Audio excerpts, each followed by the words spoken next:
that. Good morning again to all of you here and all of you online. Thank you for being part of this class. And my name's Dave Gayer. We are in a class talking about Satan, his nature, his schemes for us. We called this class the nature of my game. And the past few weeks we've been talking about the way Satan is called in the Old and New Testament, his names, his descriptions. And we started in last week talking about Genesis chapter 3. It's where we're going to start today. I suspect that most of you during your lifetime so far have had the opportunity to buy a car. New car, used car. Probably a lot of you have a lot of cars that you've bought. What's that process like? When you go to buy a new car, are you excited about it? Do you dread it? What's... You get physically sick. But you've got this shiny new vehicle out here that you really, really like. It's got all the new... You have to go through the process. What is it that you don't like about the process? The salesman? Yeah. So sleaziness. There are different ways to buy cars nowadays, but back in the day, you couldn't avoid the process. You had to talk to a salesman. The salesman had to go through the spiel, and it's horrible. We had a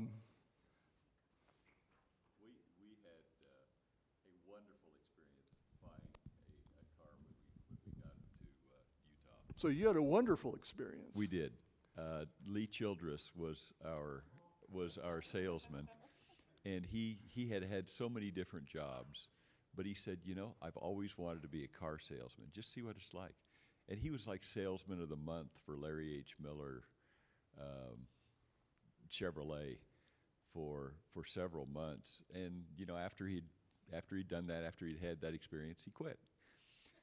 But he sold us our car, and it was a wonderful experience because we trusted him. And I don't know that he did anything terribly different.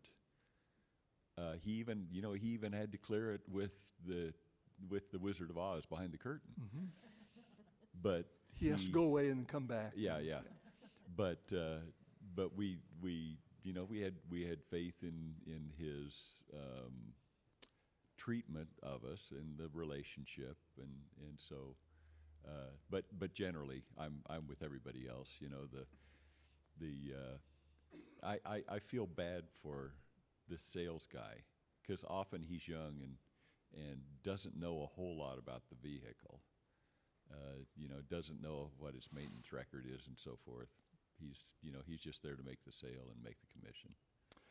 So what is it that gives car salesmen, particularly used car salesmen, a bad rep?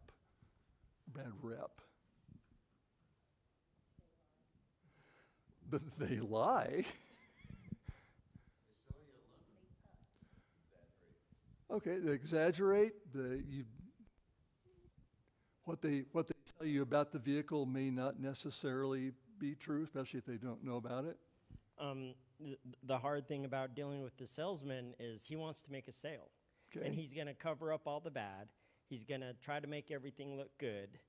And you don't know if you're getting taken or not. So he has his best interests at heart. He needs to make the sale. And you get the feeling that he never has your best interests at heart when you're sitting there with him. So you probably see where we're going with this. We're in the Garden of Eden, Genesis chapter 3, and we talked about the first encounter of Eve with the serpent. One thing I wanted to point out, I talked about the fact that Satan's not mentioned in Genesis chapter 3 at all, but there are indications in Scripture that might indeed be the case, and I alluded to this earlier in the class. In Revelation chapter 12, verse 9, it says, "The great dragon was hurled down, that ancient serpent called the devil, or Satan, who leads the whole world astray." And so that's John the Apostle saying that. He says that exact same thing again in Revelation chapter 20.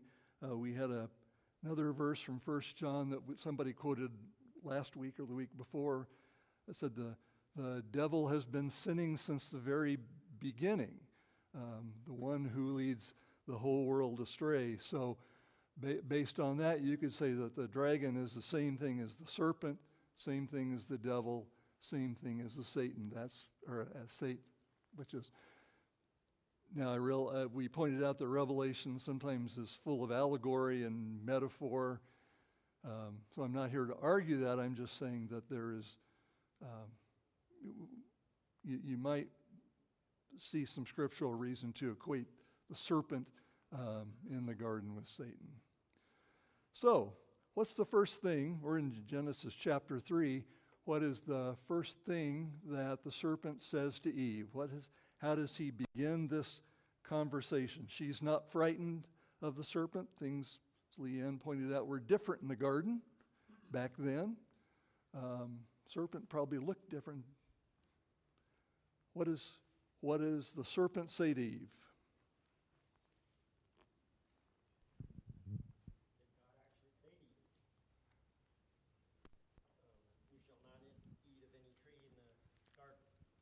Okay. So he says, did God really say you couldn't eat from any tree in the garden, right? Is that true? First of all, did serpent know the answer to that question? Yeah. What's Eve's response? What does she say?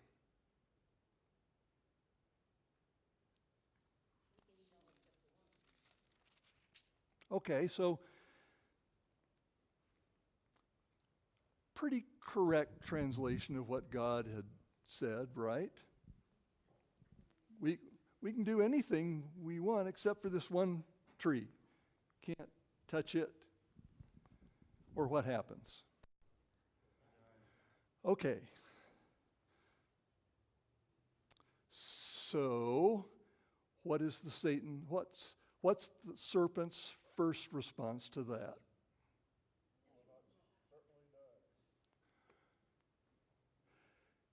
You will not die. So we've talked a lot about how Satan mixes truth with lies. Is there any truth in this? It's the absolute opposite of what God told Adam and Eve. But then he says this, "For God knows that when you eat of it, your eyes will be opened, and you will be like God, knowing good and evil." True or false? Basically, it's true. It was true. Later on in chapter 3 or in chapter 4, God says as much. He says, we've got to stop this. He uses the plural there because they've... I'm not sure how much they're going to be like God, but only in the sense of knowing good and evil and this sort of thing. Well, he said, the man has now become like one of us, knowing good and evil. He must not be allowed to reach out his hand and take also from the tree of life and eat and live forever. So, amazingly, this is a true statement. Now, that part of the statement, is that good or bad?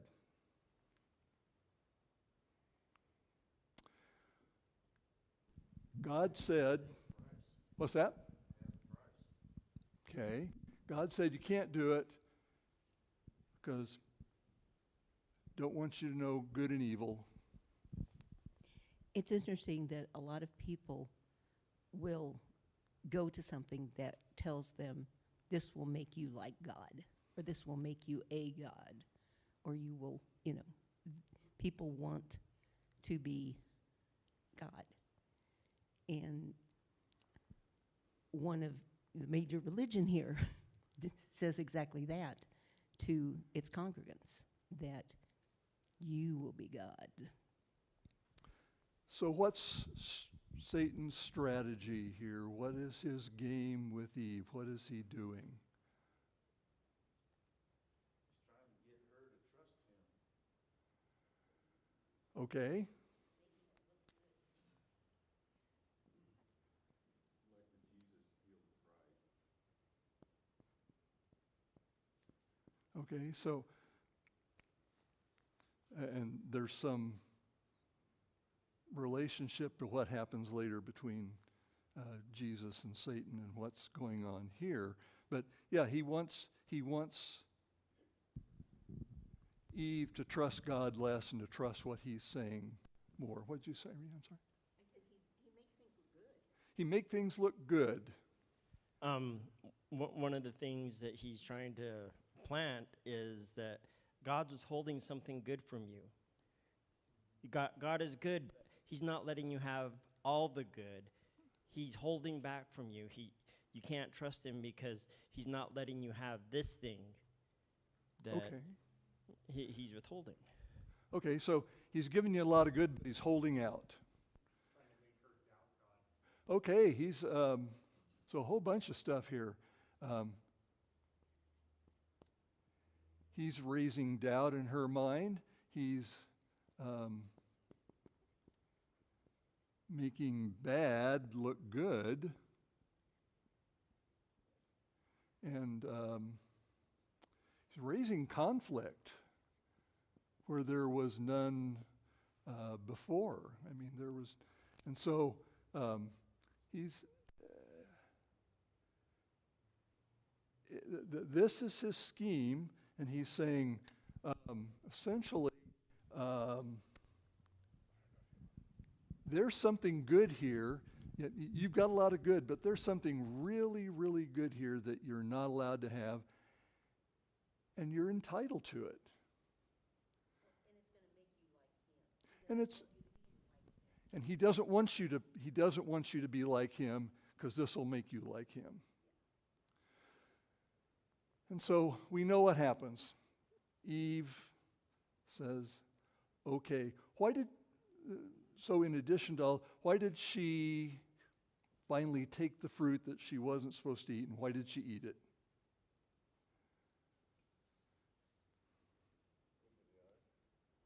What's that? It looked good, tasted good. What else? She said she wanted to be wise. And so to be on a wise equivalent with God, that is, it says, why she ate it. And then she takes a piece of fruit and gives it to her husband. Why did Adam eat the fruit?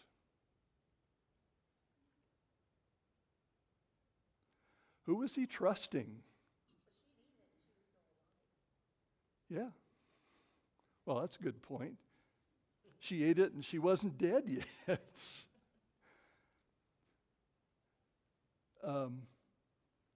So Adam knew what God had said to him, but before Eve even existed, and so he's got a decision to make. His wife, Eve, has this fruit and says it's going to make you wise. She hasn't died. Or he can follow what God said and said, don't eat it. And he chooses to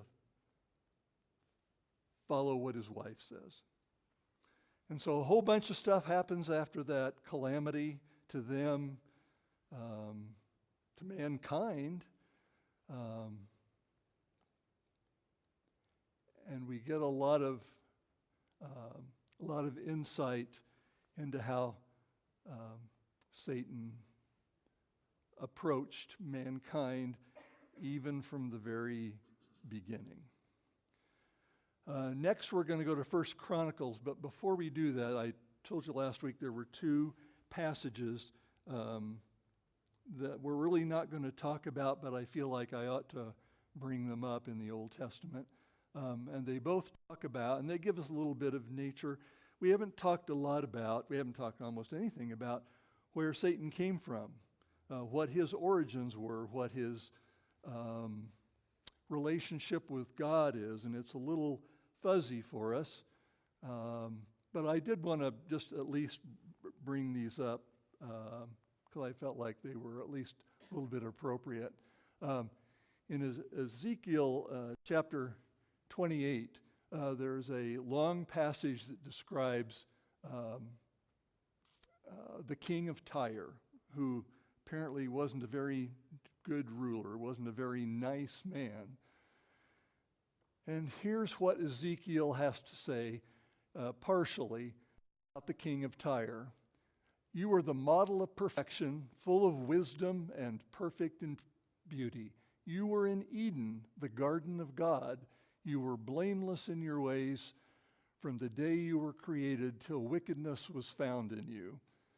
Through your widespread trade, you were filled with violence, and you sinned, so I drove you in disgrace from the mount of God, and I expelled you, O guardian cherub, from among the fiery stones. Your heart became proud on account of your beauty, and you corrupted your wisdom because of your splendor, so I threw you to the earth.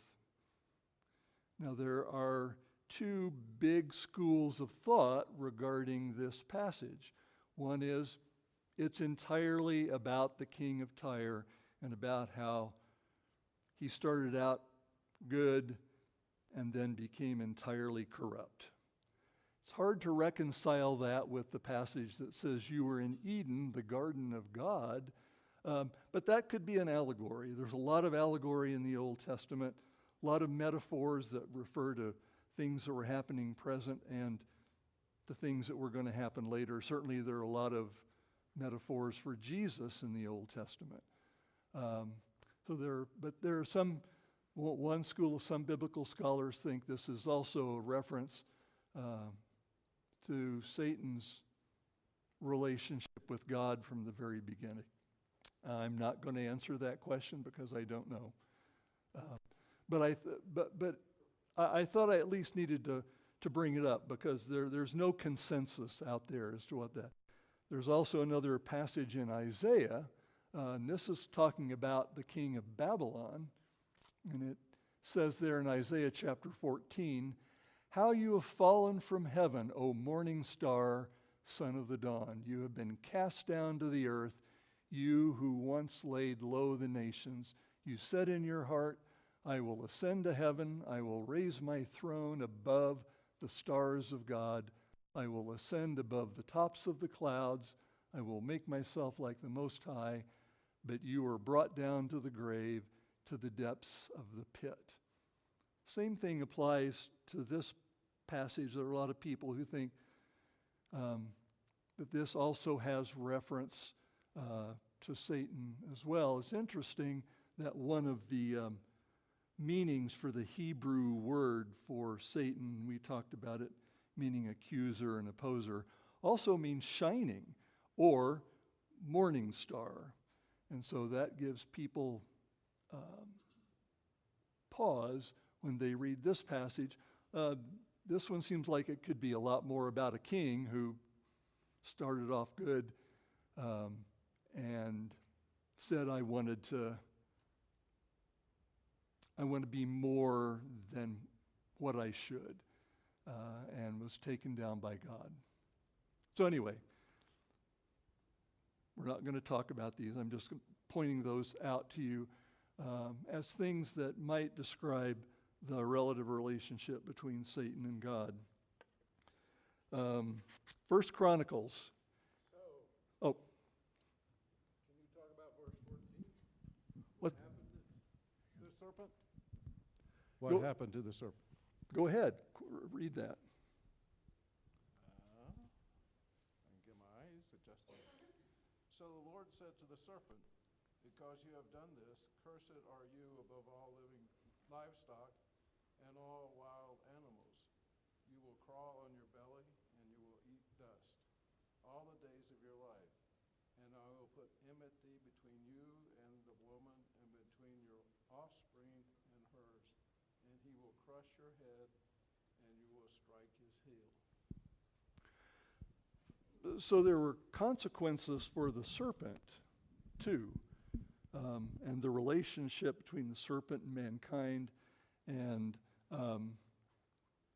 there are a lot of discussion about exactly what that means.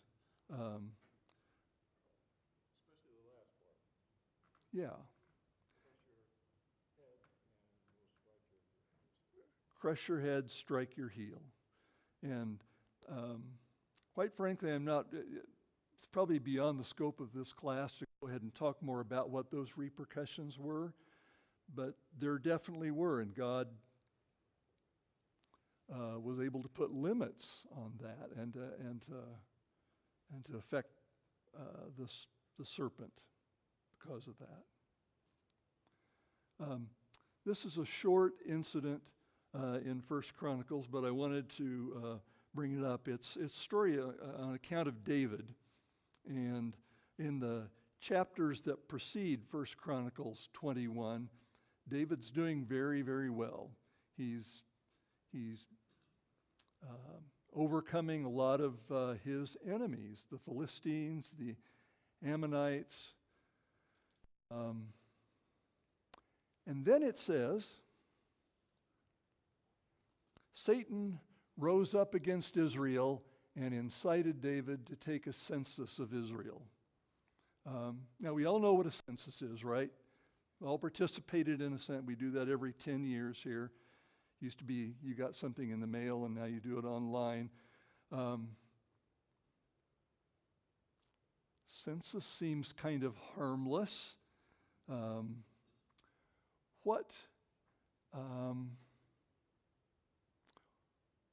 Why do you think David wanted to take a census of his troops? Probably pride. In what way? Pride.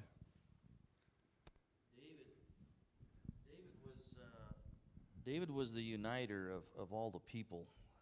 Okay. He was able to bring the kingdom to a much more united place, if you will. And in a way, he can look and say, look what I've done, been able to do. Saul never was able to do it. Eventually, you're going to have the divided kingdom, but under David's, it was just part of what he was able to do. So I think that has a lot to do with it. Okay. So what purpose would there be for David to take a census? One, to see how big his forces were, but also to notify them to be ready.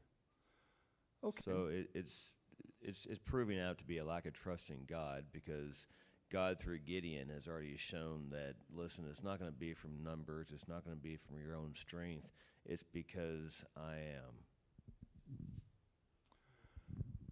So he's taking account to, but because it's a sign of ownership that he owns, that he has these many. It's a sign of loyalty to him that he has this many people who he can call his own. And yes, it's more of a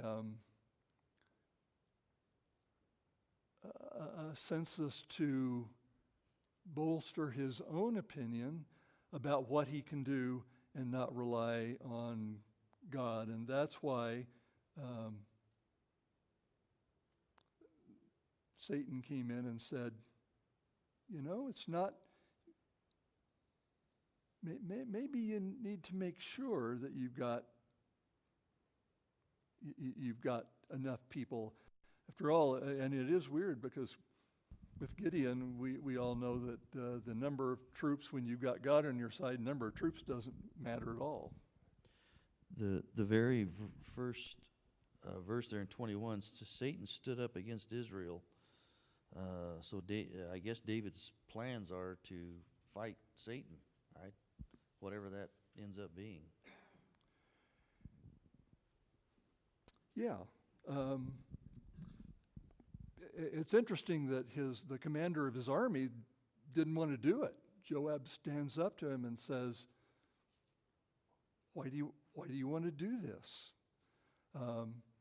And he really goes to David and says, I'm not sure this is a good idea. And David overrules him, sends him out to do it. Now, there's another version of this in 2 Samuel. And what it says there, it took Joab almost 10 months to go out and get all the... So this was not a spur-of-the-moment decision for David. I mean, and that he could have thought better of it and called Joab back. He went through with it for 10 months. That's almost a year. And this is a man after God's own heart. I think it says something about Satan that he's not afraid to go after one of the people that God trusts most. We talked a lot about Satan prowling and stalking the weak, but here he takes on David himself. And so to me it shows that Satan's no respecter of persons, kind of.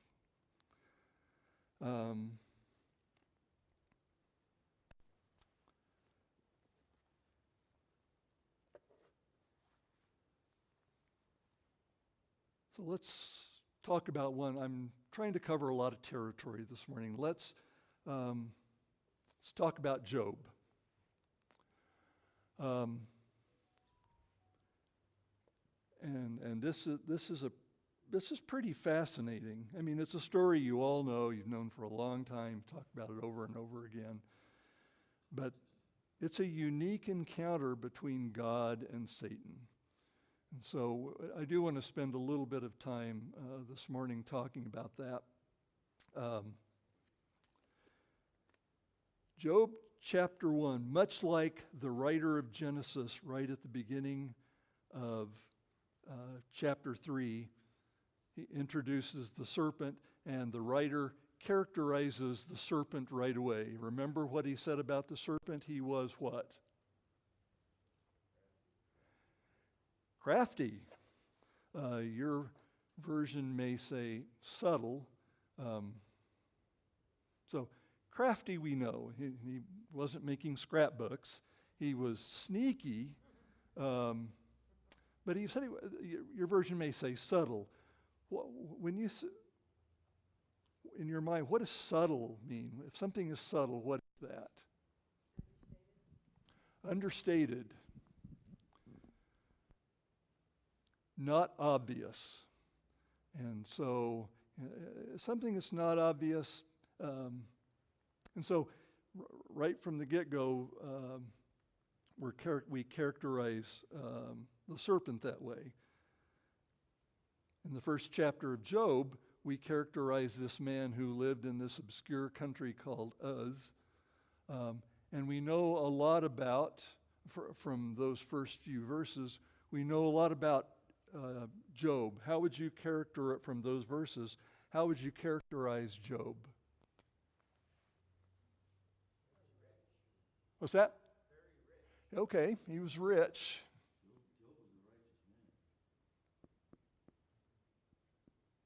He was righteous.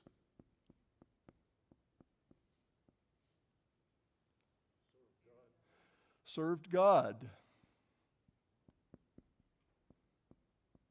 What else? Shunned evil.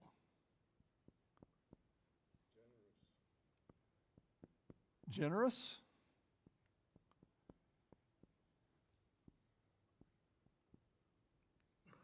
Anything else? How do we know he was caring? He would sacrifice for his children just in case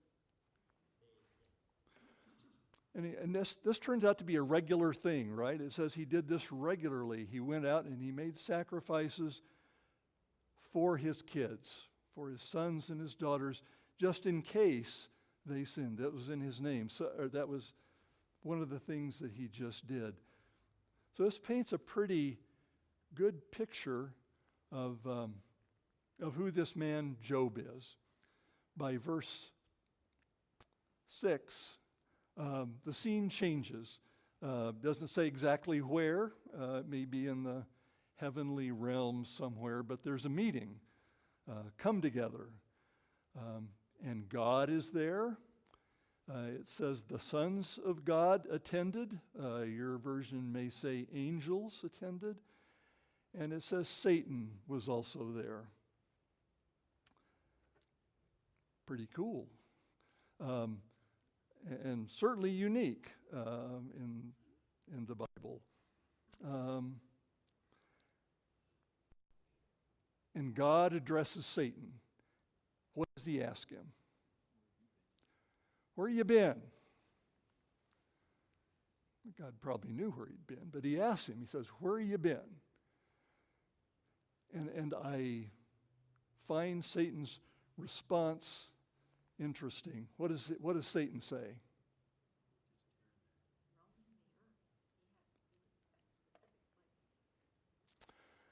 Roaming through the earth and going back and forth in it. Now, to me, this gives me a vivid mental picture of Satan.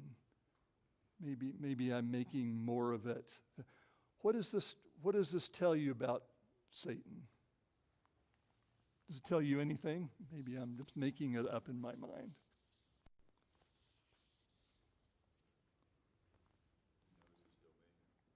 He knows his domain. And he's comfortable in it, apparently. Prowling? Reminds us of the verse we talked a lot about a few weeks ago. Spending a lot of time, right? Really doesn't say, it's like that's just where he hangs out. I mean, it's like that's where he belongs. It's not like it's any other place. Okay. He's there or he hops up with the angels and talks to God. That's all we know. But it's not like he's there like 25% of the time and then he goes someplace else. So, hanging out, place he likes to be. There was a concept that, depending on where you were in management, it was either considered laziness or a good way to manage. And it was MBWA, management by walking around. and I was a strong promoter of this because I would have, particularly when I was in manufacturing in Canada, you couldn't know what was going on in the shop unless you spent time in the shop. You could sort of legislate, and you might be right, or you might be totally misinformed. Satan was not misinformed. He knew exactly what was going on in the shop. Okay. So it's a way for him to be close and to be informed.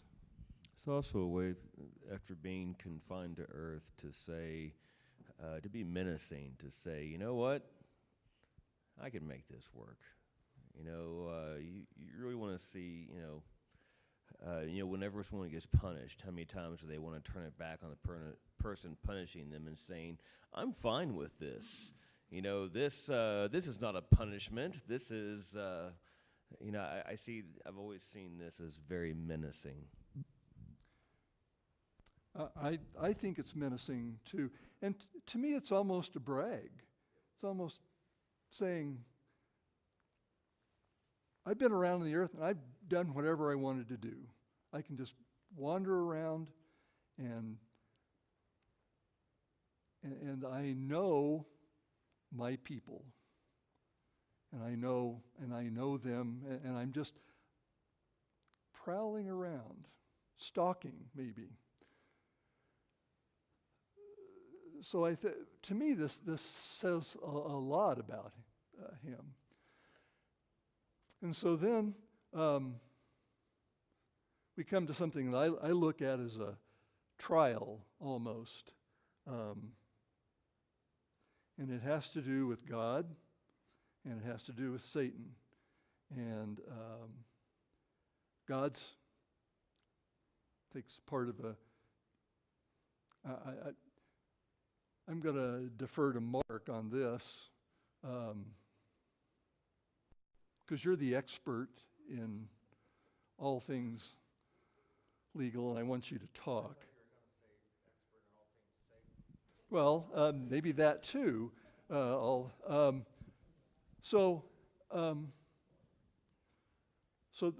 it looks like to me there's a trial going on here of some sort. What's at stake here? Is this a fair trial?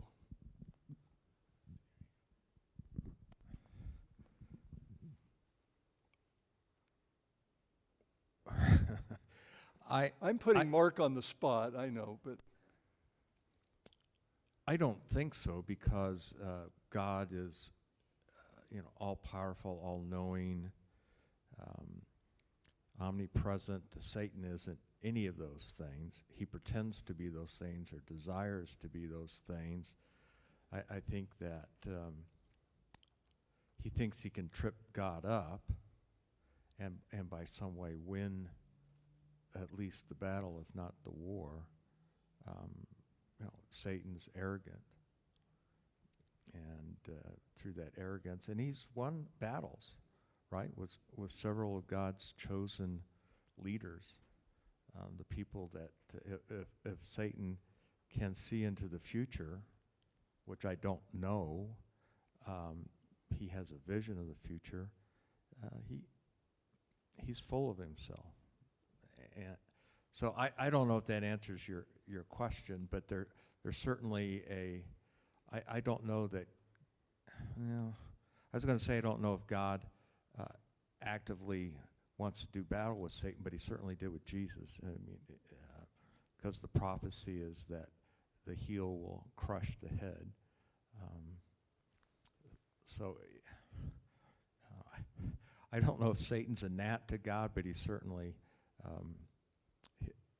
his most earthly adversary. okay, befitting of his name. So what's at stake here, bottom line, really?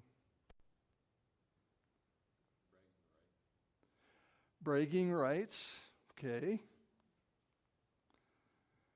If Job wins the bet, so to speak, does he think he's going to be the most powerful?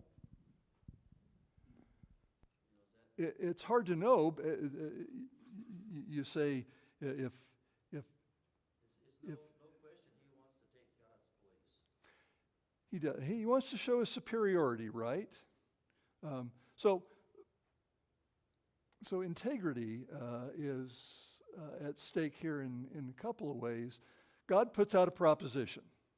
He says in front of Satan, have you considered Job? And he lists some of Job's attributes.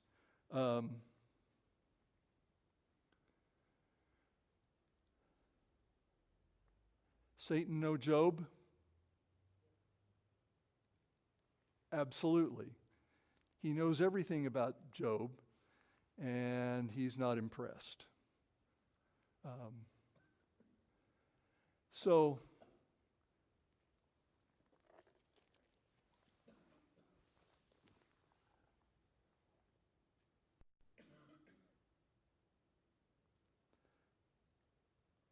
what is Satan's response to God saying, look at Job? What does he say?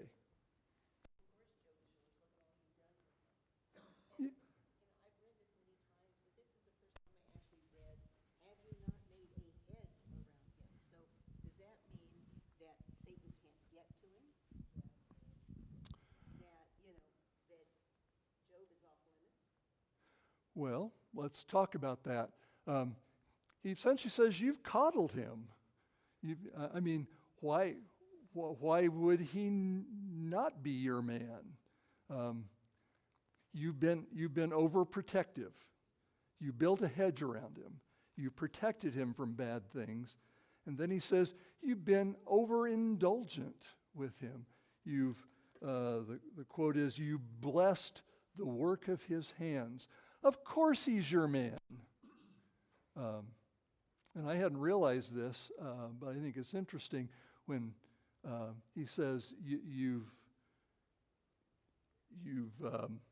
blessed the work of his hands. Satan's actually using Old Testament scripture here.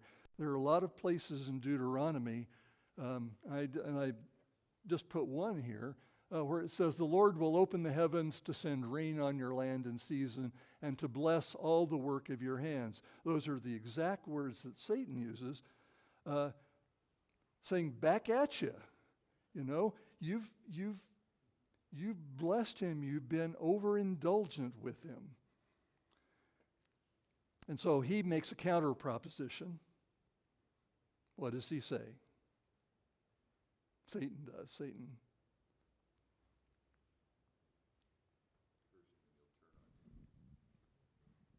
Okay, take away those things. Take away the hedge. Stop blessing him, and he will turn on you.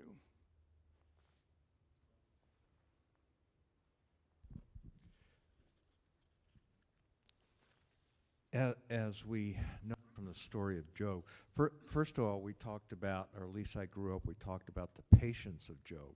But that's really not what it was about. At the very beginning, it says Job had integrity. He was not going to be false with his relationship to God. His relationship to God was not based upon his blessings. And I think Satan felt that must be the case. Job was faithful because he had received blessings rather than just a pure relationship that God, that he trusted God no matter what. So Satan has a lot of misimpressions, like he did with Jesus when he tempted him. He thought that earthly things, things the eyes might desire, would strip somebody of their desire to be with God. And so he misunderstood what God breathed into man with the desire for God. Now, Satan wins a lot, but I think Satan constantly made that misunderstood that over and over, and so get around that situation, like the Screw Tape Letters, which is a brilliant book about the wiles of Satan. Yeah, and I think we'll talk a little bit about that next week, but I think you're exactly right. Integrity of Job, and maybe even God's integrity, is at stake here. And Satan, I think, does misunderstand it. He equates integrity with having all of these physical blessings that Job had. And so they're all so God says, okay, you're on. We'll see what happens. So says Satan goes away, goes out, and pretty much wipes away all of everything that Job has.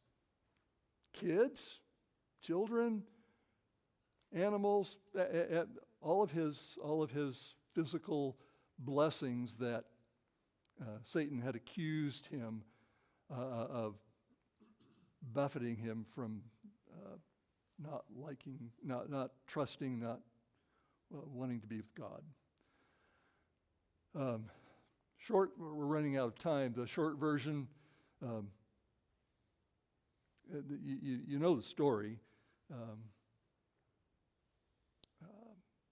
Job essentially says, this is all God's stuff to begin with. He can take it away if he wants. It's fine. It may have hurt, but it may hurt him to lose his kids or whatever, but still he says, God gave them to me. And there's a reconvening, same thing happens. God says, have you considered my servant Job? See? And Satan's got kind of an angry response. He says, yeah, but if you really hit him where it hurts, his body, his self, then he'll turn on you. And he doesn't. And I was going to talk about Job's wife, but we'll put that aside for the time being. And so I think it's just that this tells us a lot about Satan's nature, but it also tells us about the relationship between Satan and God. Because who's in control here? God. Satan has some power. We've already said that he does have power, especially when he's in his domain, but it's not unlimited, and God limits it. Every time he says, you can do this, but only up to a certain level. So I think that's important to know. That's good news for us.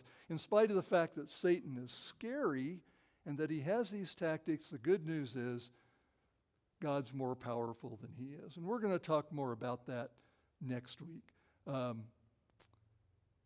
So it kind of cut Job's story short, but that's okay. You already know it anyway. Next week, we're going to talk a lot about Satan meeting his ultimate adversary in Matthew chapter 4. And then what I'd like you to do, there are a lot of verses in the New Testament that we haven't talked about yet that talk about not only Satan, but they talk about how to combat Satan.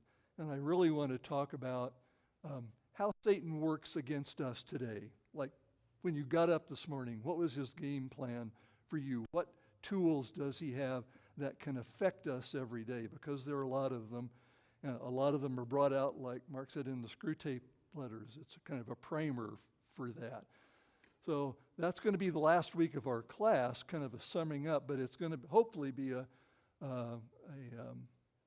class of good news for us. Randy has some things he wants to say. What? Oh, no. Real quickly, thanks, Dave. Good. I am, as a preacher, I am concerned that you know so much about Satan. So, thinking about that.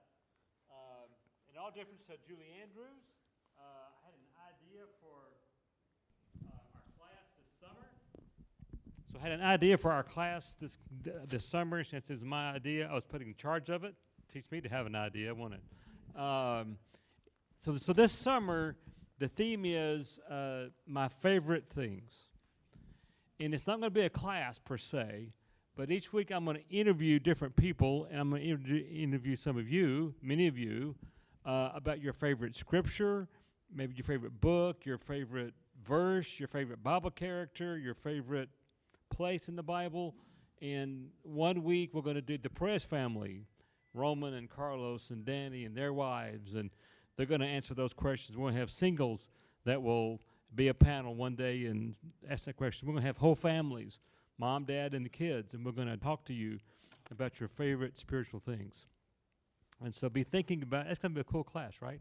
I'm excited about it.